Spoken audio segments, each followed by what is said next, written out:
Hey everybody, Nigel here, Nigel's Modelling Bench, and welcome along.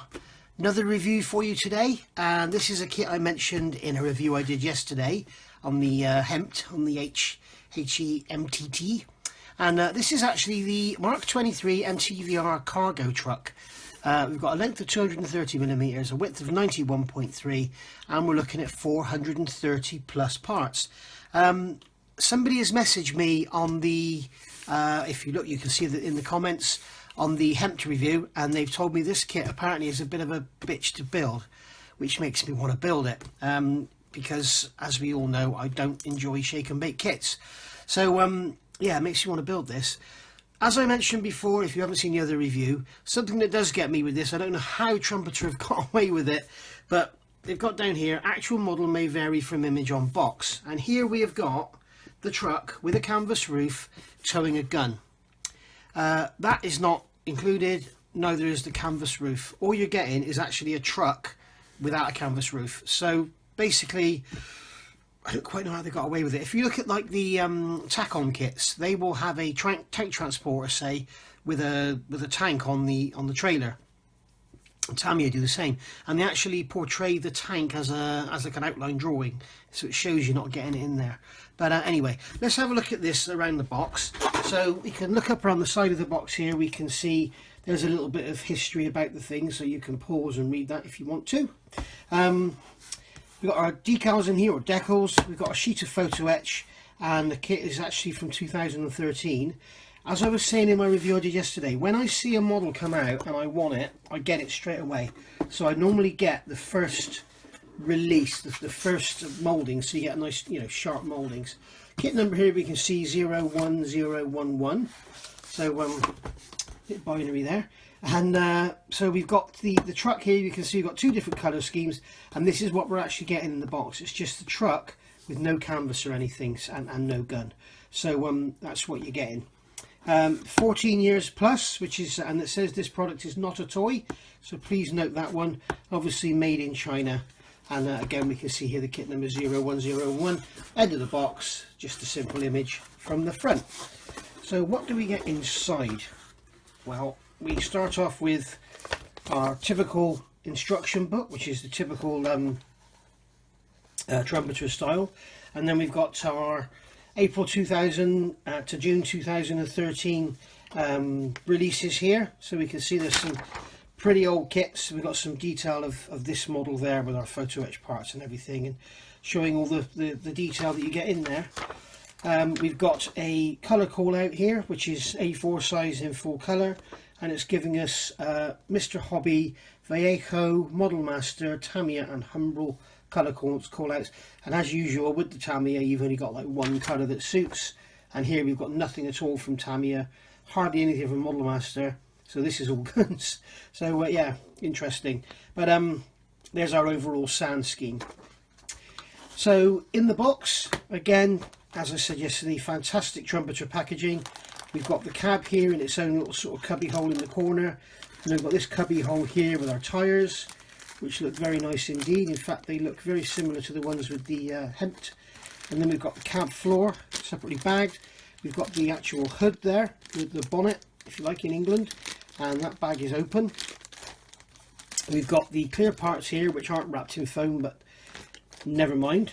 And also we've got a sheet of photo etch, and we've got a length of copper cable there.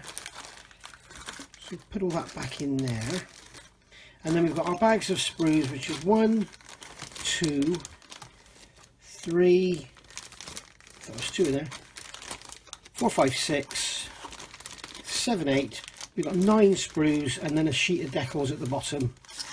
You can see there. Let's have a look at those. Again, same as the Hempt, we've just got like a dash panel, and looks like we've got a load of stencils and stuff. We've got some numbers there, which will come in handy for the spares box afterwards. So let me get the lights sorted out, and we'll get through the instructions and through the kit and have a good look at it. Okay, so here we've got our typical Trumpeter instruction manual, 20 pages, 29 steps, and there we can see a CAD drawing of the finished model, and my god, doesn't it look nice. I think this thing is absolutely stunning to look at. I think it's a beautiful looking truck, as most of the American stuff is. I think the American stuff has got a real proper ruggedness and beauty to it, and for my eye the Russian stuff is beautiful because it's so ugly. You know, most of it is so ugly, it's so and gets so abused, and the American stuff is all looked after and kept in tip-top condition, and the Russian stuff just tends to get beaten. And it's great for the modeler because you can weather it, especially their aircraft. So anyway, I'm waffling it again. So we've got our front of our instruction manual there, and it's giving our sort of hints and tips for beginners there, telling us all about our decal application, and these are the icons we're going to use throughout the model. So this is basically a generic thing that Trumpeter do. So when you're looking through, if there's anything where you need to use, like, you know, not cement or drill a hole, or you've got an option, you'll see these icons depicting it. So be aware of those, because, you know, quite often people will miss something like this, glue something, and then realise it could have been a movable part. So banging into the book here, right, we have got a sprue call out, and the sprues are numbered, and you don't need a magnifying glass to see them. And we've got our PE down here, decals, brass wire, and then we've got our cab and everything there. So we're going straight into construction with the chassis, which, as I said yesterday, I like.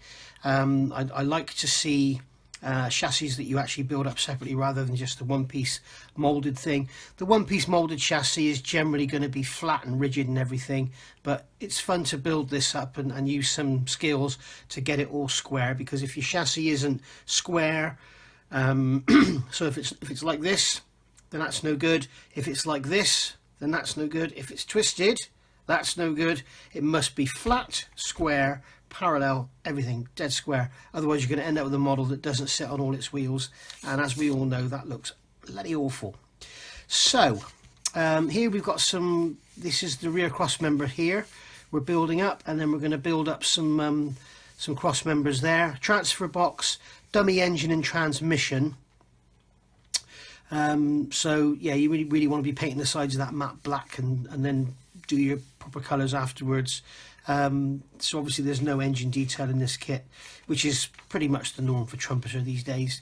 And then we've got our front cross member here with some sort of shield going in there, and then we're this is the transfer box assembly, and you're adding a very short prop shaft there, which is going into the back of the transmission. Then we've got a cross member here going on, some bits and pieces, some greeblies, more cross members, probably a spare wheel mount there. And then we've got this is a cross member here with what looks like a steering box or steering gear on it. And then over the page, once again, the same as that hemp. It's weird, isn't it? We've got this faded ink here, almost like the printer was running out. And this kit's 2 years older than that one, so strange. Front bumper by the look of it, and adding some lights into the back of it. Yep, so these are the lights. You've got the clear parts there, so you might want to leave those out until you've painted it all and then just drop them in afterwards. Back of the bumper should be easily accessible. And then there's this panel going on the top here. Springs, looks like it's suspension springs. Yep, you might want to make those with some coil wire. Now this suspension here is the Oshkosh, I can't remember what it's called now, it's something for, but this is basically a kind of modular suspension system that's been used on many different vehicles, from Hummers to MRAPs and MATVs and everything. And it's sort of a modular suspension system you can buy from Oshkosh that includes the actual mounting, so it comes in a complete subframe that just bolts to the chassis. It includes the suspension, steering, differentials and brakes and hubs. So basically you just go and buy this module, bolt it to your chassis, and you're away. And apparently it is awesome. It's a very good suspension system. If you're into your MRAPs or MATVs, you'll know about this. It's very visible on the model. I don't know if you can see on the box image here. You can see the front suspension. It's very visible. I would be tempted, and when I build this I probably will, make these springs out of wire, bend out some wire, because they are so visible, rather than have these half molded things. It's nice to see that on the Riffield models MATV, they've actually used mouldings to make their coil springs, just like the what was the company called, Amusing Hobby, with some of their German stuff. They've made coil springs, they've moulded them, and they actually work. They've slide moulded them. So yeah, really nice to see something better going in there than that. So something worth looking out for. So more of the suspension assembly going on here, adding in the wishbones, and then we're going to build up the differentials and bolt them in between. So there we go. You can see now this modular suspension system with the brakes and everything on it. And over the page, you're going to build up some more. And this suspension system can be used front or rear. You just fix the steering arms on for rear, and obviously have the steering working for front. So, and you can see they're pretty much identical. Then we've got our prop shafts going in, and we're going to drop those suspension units on. And then we're putting on the third axle there. Building up our fuel tank, and as I said, as I always say, look at your instructions, stuff like this. When you start your build, first thing, get these off the sprue, glue them together, put them back in the box. And then when you come to need them, the glue will be nice and hard, and you'll have a seam-free joint, easier than trying to do a seam-free joint while the glue's still wet. Same here, glue those halves together, stick them back in the box so you haven't got a problem down there. But anyway, moving along, we've got the battery box there, looks like, and then we've got some air tanks here. Nice to see that Trumpeter have done this again, with the air tanks going end on end rather than two halves with a seam to deal with. And then we've got some steps here. So we've got plastic here, or we can use PE, which is a very nice touch. I would personally use the PE because it's probably going to have holes in it. And that is going to look really, really nice built up, as long as that plastic's thin. If it's not, we'll scrape out the edges, thin it down, make it look accurate. That's looking like a spare wheel holder.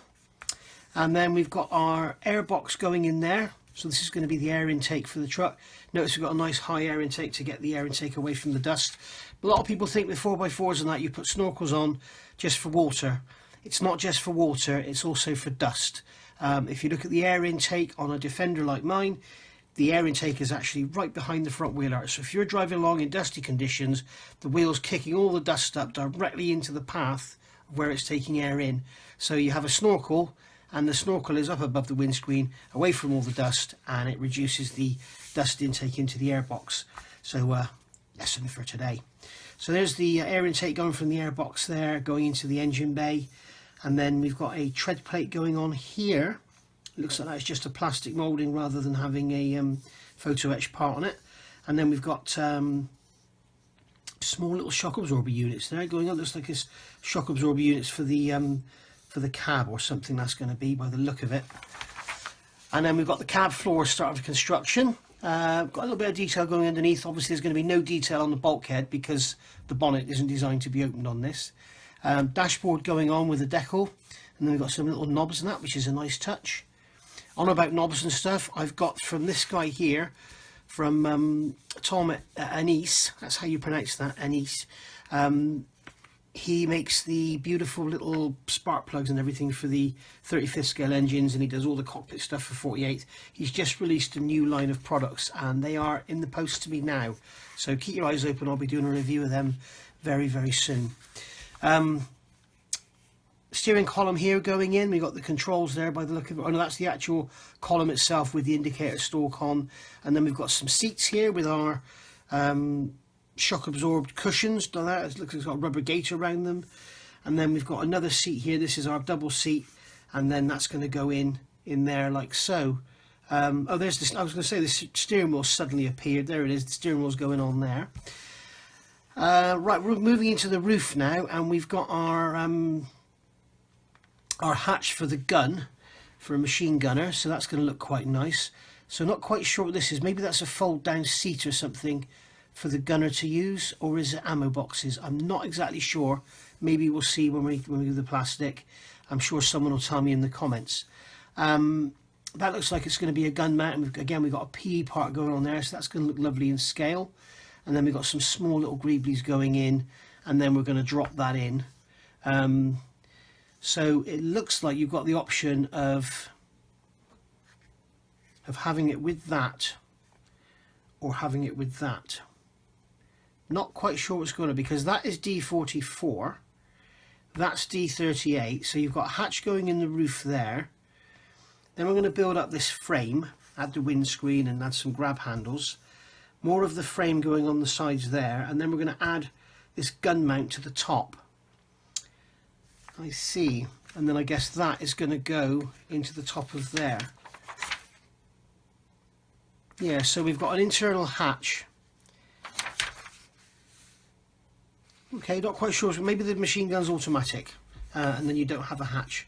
Not quite sure. I'm sure somebody can tell me in the comments, or I may have, by the time you see this, I may have learnt from the from my reference. But it looks like we've got a hatch going on the roof there, which makes the roof solid, and then this gun mount and everything goes over the top, and then we've got the actual gun mount going into that gun mount shelf there, if you like. So yeah, a bit confusing for me because I don't know what I'm talking about. So cab tops going onto the floor there, and then we're going to add the doors. We've got some separate door handles for the exterior. Looks like we've got some interior detail on them, and we've got a load of stencils going into decals there. Exhaust again, glue those together before you start, let them go hard. Photo etch heat shield going around, and it's telling us to bend it into that shape, which will be quite difficult, I would imagine, but we'll have a look at that when we build it. And then we've got the fenders going on there, or mud guards, and then exhaust pipe going in here, and it looks like the exhaust pipe's just going to go through and go to nowhere because there's nothing for it to attach to. It says D25 vent pipe and D47 refer to page 14 for assembly. So where's D47?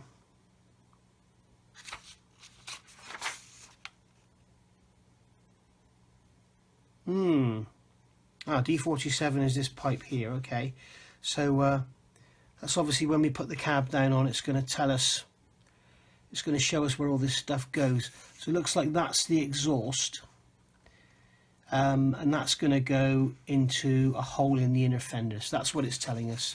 So we've got the exhaust there with that pipe's going to go into a hole in the inner wing. So that's that covered. Then we've got the little flapper door going on the top of the exhaust.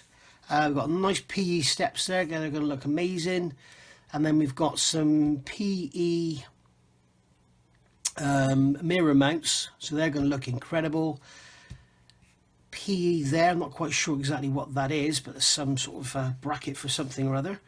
And then again, it's telling us to bend all this parallel, and it's showing us the 65-degree angle on the mirrors, and that's got to be parallel. Wow. Okay, obviously this will be a lot clearer when you actually build the thing as to what they're actually trying to show you here. But these aren't the best Trumpeter instructions I've ever seen, I must be honest. But it is actually showing us the finished goods, so that's good. So if you're stuck of how it should look, you can come down here even with a magnifying glass and see how all this is supposed to look when it all goes together. But it's going to look incredible. It's going to be flimsy. If you touch it, it's just going to fall to bits, but it's going to look very much to scale. So here we are adding the cab on, as I said before, and then okay. So here we've got the this box going together here. Not quite exactly sure what that box is, but there might be a little diesel tank for a cab heater or something. But that's going together there. We've got the mountings there for the back of the cab. Again, if you're going to build this model, stick that together, put it in the box. When you come to use it, seams will be all done. Then we're moving on now to the hood, the bonnet, whatever. So we've got some headlights going in here, which is a nice touch, and we've got the rear frames going on them there, which is nice. Then we've got a PE surround by the look of it, and a PE grille going in from behind, so that's going to look lovely. You might want to put something behind it, like a black piece of tissue paper or something, or a piece of plastic card painted black, so you're not looking into a hollow void. Cargo bay on now, very, very simple cargo bay construction. And then we've got the stiffeners going into the bottom, and then we've got all these here, which I can only assume are tie-down points or something. And then adding on the mud flaps to the rear. This is all plastic, there's no photo etch involved. And then we've got the, this is the mud flaps at the rear, sorry, these are the mud flaps at the front. And then we've got telling us to bend some brass wire. It looks like we've got a jig. Hey, this is a nice touch. We've got a jig to make these brass wire loops, so that'd be really nice to keep that in your toolbox for future reference. It's telling you to make 20 of them, and this is where they're going. It's these little hooks that go in the back. They're little tie-down hooks, so it's telling you that they're going to go all the way around there. They are going to look really nice. It's a shame they don't tell you how long to cut the wire. But I guess so you do one and then you could straighten out, measure it. But yeah, nice touch that. And then we've got some more stuff going here, some hinges and that by the look of it. And then we've got the actual locks for locking the sides up. I started by saying this was a simple construction. It's not at all. We've got more of those tie down hooks going on there. And then adding the cargo bay onto the back. Adding the wheels, or building the wheels up and adding the tyres. And there we go, done. So, let's have a look in the box and see what we've got. As I say, we've got the decals here first of all. We can see, I won't open them up, but we've basically got stencils, placards, some numbers and the dash. Have we got any spelling issues? I can't see any to start with, so that's looking good. So let's just do the sprues as they come out of the box. So here's sprue A. There we go, funnily enough. Feels oily, needs a wash. So if you get this kit, give it a wash. And we can see here we've got our chassis rails, and we do have some beautiful detail on these. And here we've got sprue protectors, but be careful not to break that off. That's that step part that's going up into the cab, and that's going to be very flimsy if you break one of these sprue legs off, so be a bit careful with that. Instrument panel here, which looks very, very nice indeed, very crisp detail. As I said, I bought this kit when it came out brand new, so it would have been a fresh tool. We've got a little bit of flash here and a little bit of flashing around on the chassis rails, bit of a mould seam going on, but hey, you know, we're modelers, that's what it's all about. But yeah, very, very nice detail. Maybe a little soft on these although I don't know. I'll say detail looks a little soft on the UJs, but I guess with a wash they'll pop. And then we've got these beautiful members for the for that suspension system, which I talked about. Steering column there with some lovely clamp detail on it, lovely UJ detail on the end of it. Yeah, really nice. Engine and gearbox there, which is unfortunate. Fuel tank halves, battery box halves. And then here we've got the insides of the chassis. You can see oil here. This is what I was talking about. It is quite oily. We've got ejector pin marks all down here. More oil on there, look. Just to see that is oil. Yeah, you can see it's all coming off on the cotton bud, and it is very slippery. So this kit needs a wash. Yeah, we've got some ejector pin marks there which need cleaning up. This is the that's the inside of the fenders, so those ejector pin marks won't matter. Bottom of the dash, inside the bumper.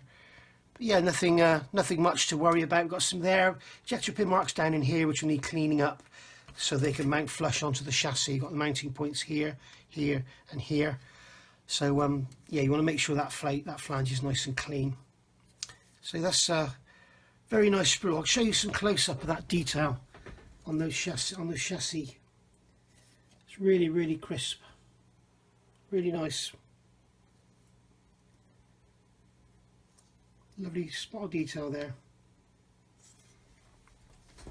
Not sure about accuracy, as I always say, but the detail certainly looks nice. So here we are with sprue D. I've got a frog in my throat this morning. So again, we've got these sprue protectors protecting the wheel arches here. So air intakes there, doors. This is the gun mount for the roof, and then we've got an exhaust pipe, I think. And then we've got our uprights here for the steering by the look of it. Right, more gun mount parts, and then we've got the air cylinders there, which are very nice indeed. This looks like part of the transfer case. Differentials here. Not exactly sure what those parts are. That's like a rear cross member. As we can see, very wet oil on there. Yeah, this definitely needs a wash, this kit. So yeah, it's very, very crisp and clean. That's a lovely bit of moulding on that upright there. I think that's the spare wheel mount. But yeah, really, really nice crisp detail on here on these flanges. And as we can see, they're all wet with oil. So I'll just show you that. You can see there, just behind my finger, part 34, you can see that is actually wet and shiny. So this is what I talk about washing your sprues. Some people say you don't need to.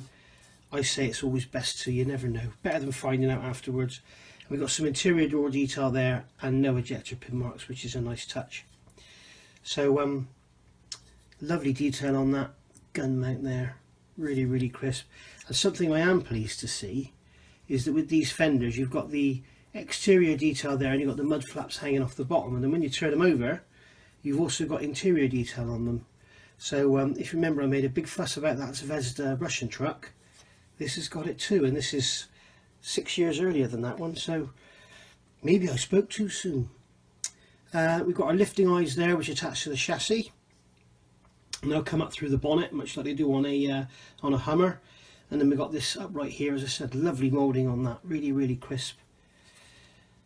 And backside no issue, couple of ejector pin marks in there, but I don't think you're going to see them. There's no ejector pin marks in these fenders, no ejector pin marks on the back of there. So yeah, all in all, looking like a lovely kit.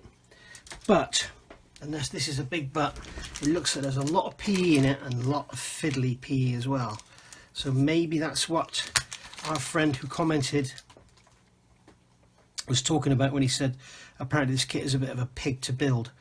That looks like an underdash panel there, and this is all the support for the gun by the look of it, for the gun mount.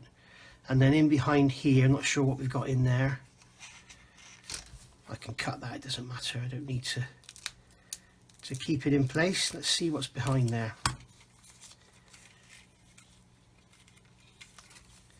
Oh, we've got our mirrors there, lovely. So it'll be interesting to see on these. Yeah, you see these don't have it. If you look at the Hempt kit which I reviewed yesterday, which is 2 years newer than this, it's got the same mirrors and they've managed to get injector pin marks on the back, whereas on these they've put ejector tabs here. So obviously different design team. So these are the better choice for your mirrors, but by God they look flimsy, don't they? But to scale. So, you know, we can complain about flimsiness and then we moan about things being chunky. Well, certainly I do anyway. So I'd rather have flimsy than chunky, or rather have flimsy and scaled than chunky. And it looks like a pedal there, which is quite an accurate looking pedal mechanism. Another one there. So again, this might be a nice kit to display with the doors open. Right, so moving along here, we've got 3 sprues here. So this is going to be wheels, tyres, not tyres, what are you talking about, Nigel? This is going to be suspension components. So here we go, we've got our wheels here, which are very nicely detailed. Suspension arms, wishbones, whatever you want to call them. This is the bash plate that goes under the diff. And then here we've got some tiny little greeblies, not sure what they are. Obviously we've got our suspension springs, shock absorbers, and then we've got these look like the tie downs for the cargo bay. It looks like these are those parts that go up underneath the cargo bay. And then this is the rings that go around the wheels by the look of it. So yeah, very, very nice indeed. But as I say, they're so visible you may want to replace those coil springs with some wire, because they are completely coil bound. They wouldn't be like that in real life. It wouldn't have any suspension. If you can imagine, a spring needs to be open. So yeah, all you need to do, in fact I'll show you now. Some copper wire here. This is 0.9 and it's a coloured copper wire, and it's 0.9. It should be sort of 1.1 mil. So if I was going to do this, I'd have to get myself some bigger wire. And I've got a piece of plastic here which is slightly too big. So what I've done, this is 4.58 diameter. What I've done is measured here, and I found this spring is about 6.3 mil. So we take off 1.8, that gives us 4.5. So that's a little bit too big. You want to go slightly smaller than it needs to be, because the spring will open out. And all I'm going to do is just basically clamp that with my finger on there, okay? And then I'm going to wrap this copper wire around, and I'm making sure I'm keeping the coils close together. Okay, you want it to be almost like a screw thread. Okay, and then just wrapping that round like that. And I have counted, it's actually 12 coils, but I won't worry about making it accurate 12 coils. Now I've done this on purpose so I can show you what happens if you let these coils spread apart. Alright, so there we go, we've made the spring. Now if you let the coil spread apart, when you push it together, you can see it becomes all uneven, because what's happening is the coils are unwinding and opening up. So if you look how tidy this area is here compared to this area here, so once you've made your spring and it's all tight, okay, what you could do is clamp this to start in a vise. So I'm going to pull this around and twist it and try and get it to come back to shape, and then I'm just going to pull the coils apart evenly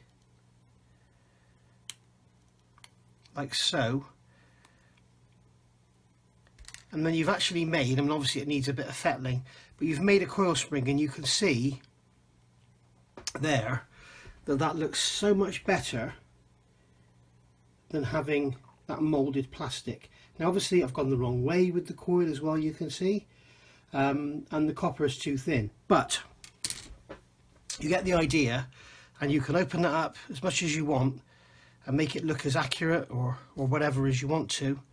I can put a knife in there and just pull that apart, and there you go. You can see that it just looks a lot more accurate, a lot better than having a moulded plastic part there, and you can actually see through this.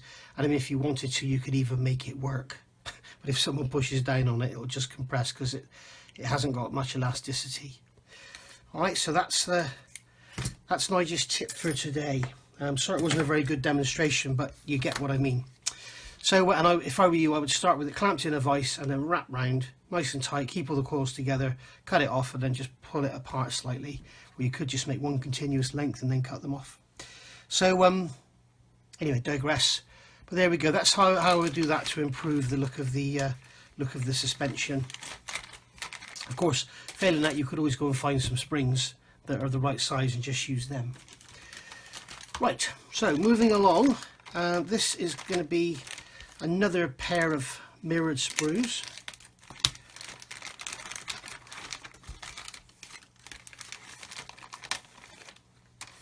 Again, we've got the lovely protection on them, so I'll put that one to one side. We'll just have a look and see what's under here.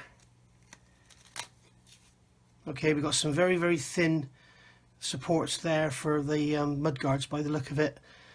And looking around, this is going to be all the mountings for the cargo bay.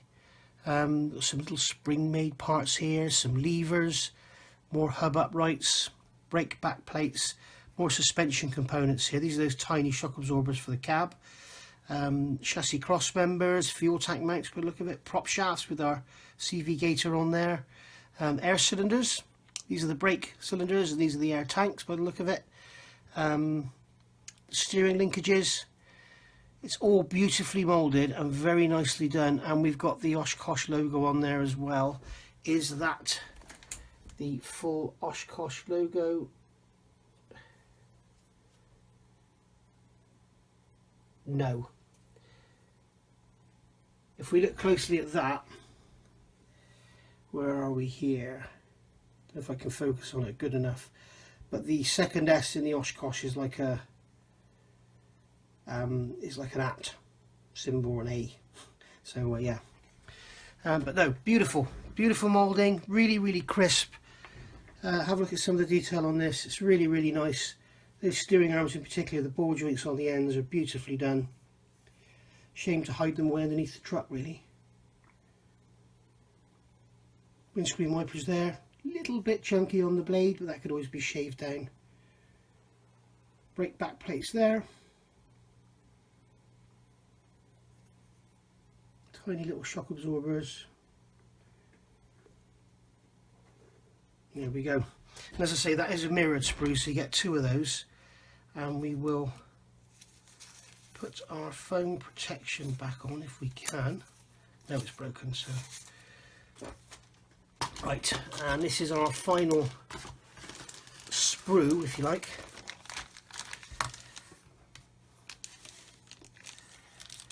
And this one is sprue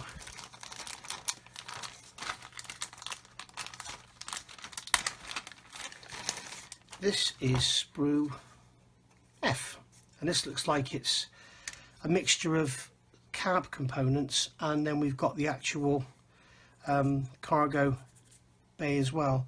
Another prop shaft there. Things covered in prop shafts. Got the seats there. That's the seat backs. We've got some mud flaps here. We've got the Oshkosh trucks on there, and now that has got the proper Oshkosh logo on it, as you can see. We've got the full Oshkosh logo, so not quite sure why they haven't done it on the other part. So yeah, we've got the tread plate there for the back. This is going to be some cross members. That's that tank that sits on the back of the cab. Very, very nice indeed. All this looks very, very flimsy and just dying to get snapped off, so you have to be careful during the build. The side panels there, and there are no ejector pin marks on the inside or outside of those side panels, and there are no ejector pin marks on the cargo base, either on the top or the bottom, but there are some sink marks here where these members go across. You can see we've got some sink marks here, but I mean the floor wouldn't have been completely flat anyway, so we're not going to worry about that. And then here's our exhaust stack there. Remember it said glue that together before you start. And yeah, really, really nice. Very, very crisp, clean moulding. But as I say, as I keep repeating myself, this kit was bought from the, probably one of the first batches into the country. So here we've got the cab.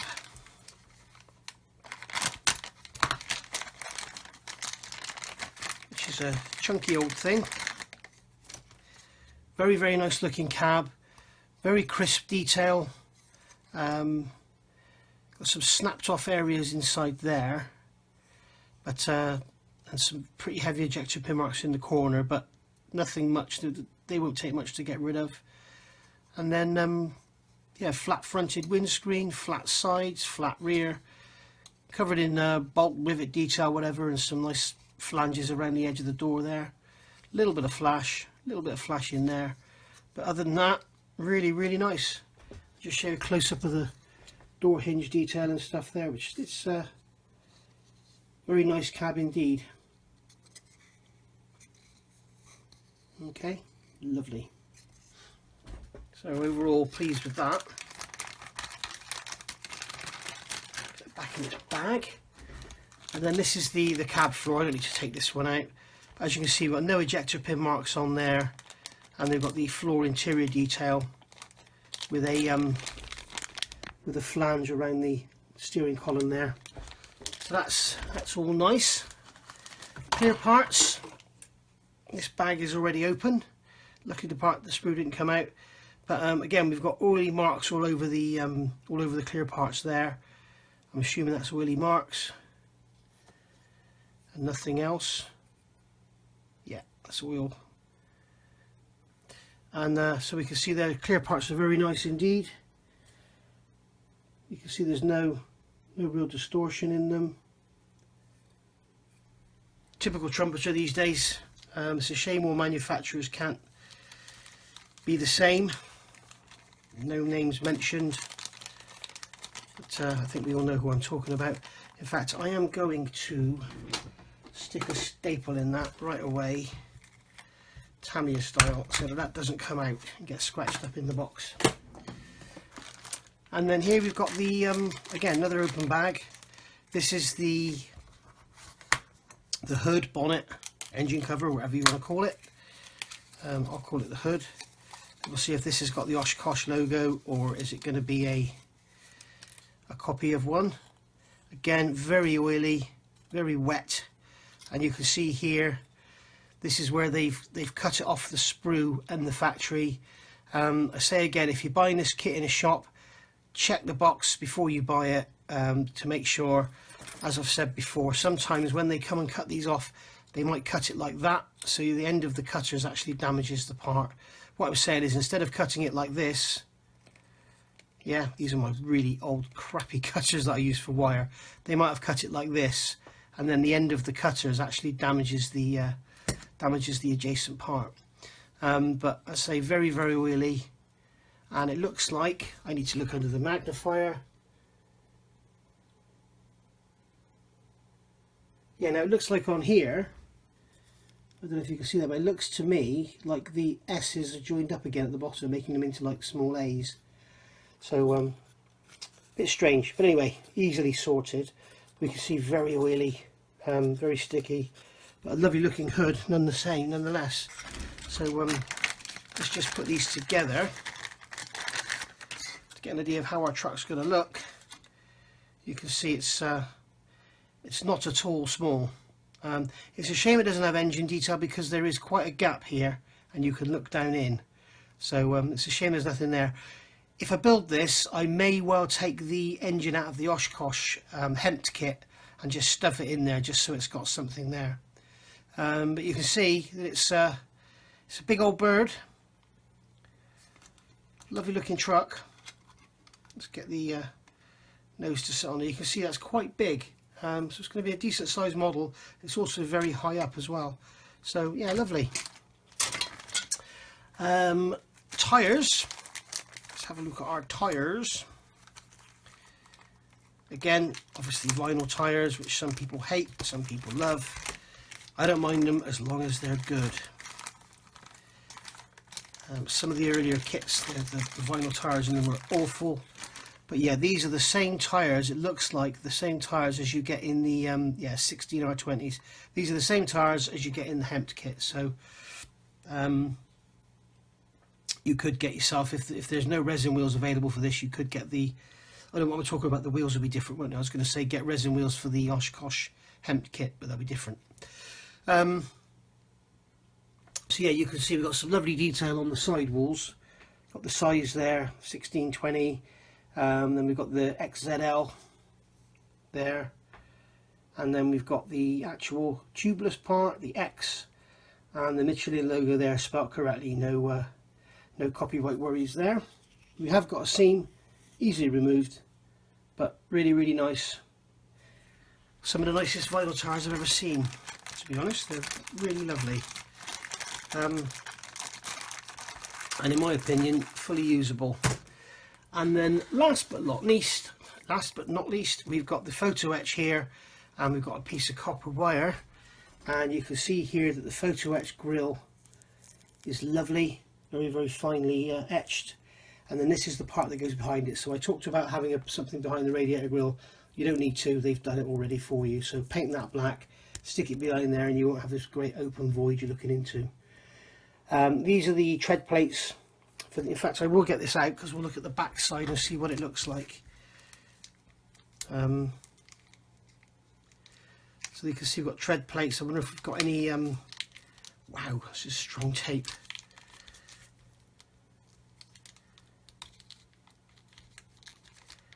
Wow, that is strong tape. It doesn't want to cut.